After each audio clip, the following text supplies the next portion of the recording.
Two warriors enter a sea of bamboo. Their steps are soft, their breaths silent. Between them, the wind whispers through the hollow stalks as if the forest itself is holding its breath.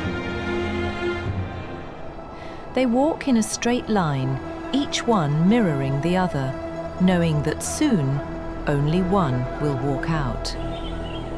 The bamboo sways, bending but never breaking, a symbol of the samurai spirit, flexible, unyielding, unafraid. No drums, no shouts, only the calm before the storm.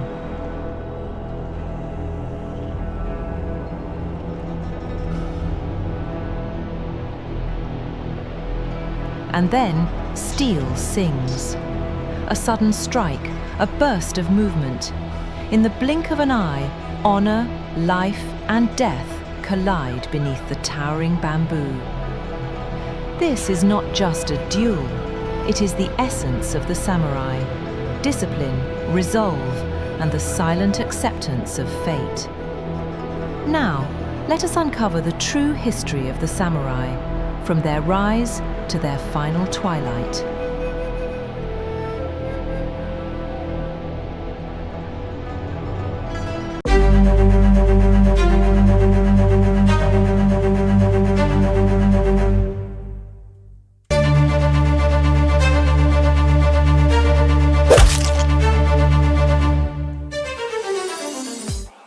To understand the samurai, we must begin in the Heian period, over 1,000 years ago. Japan was ruled by an elegant court in Kyoto, but far from the capital, power shifted.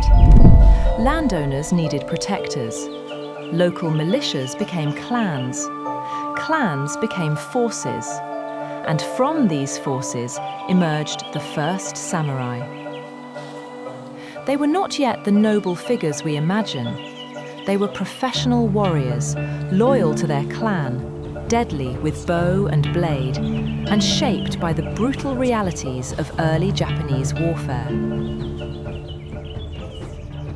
The samurai code, later called Bushido, did not appear overnight.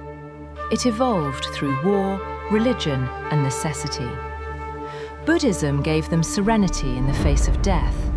Confucianism offered duty and hierarchy. Shinto rooted them to land and clan. Bushido demanded loyalty, courage, self-control, and above all, honor. In the late 1100s, the Minamoto clan triumphed in a national civil war, and Minamoto no Yoritomo became Japan's first shogun.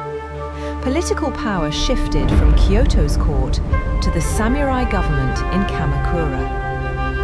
For the first time, warriors ruled Japan, and they would continue to rule it for nearly 7 centuries. Nothing tested the samurai more than the Mongol invasions of 1274 and 1281. They encountered new tactics, new weapons, and an enemy unlike any they had known. Yet Japan endured, thanks to fierce resistance and a typhoon the samurai would remember as the kamikaze, the divine wind.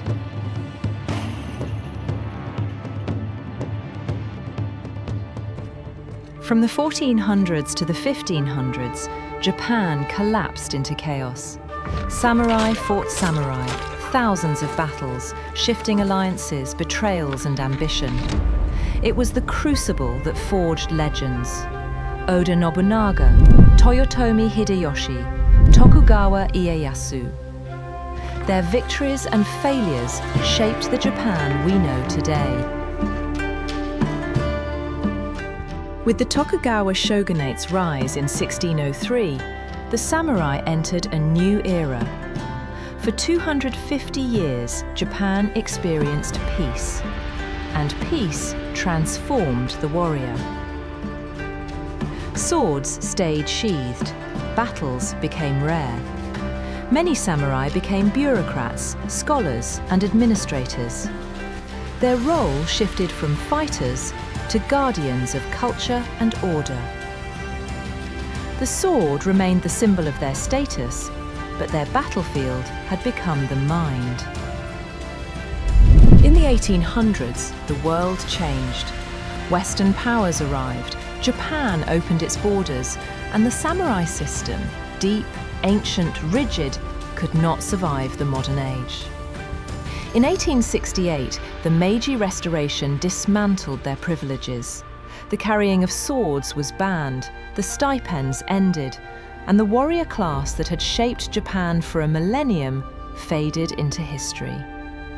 But their legacy, discipline, loyalty, resilience, remains part of Japan's identity and part of the world's imagination.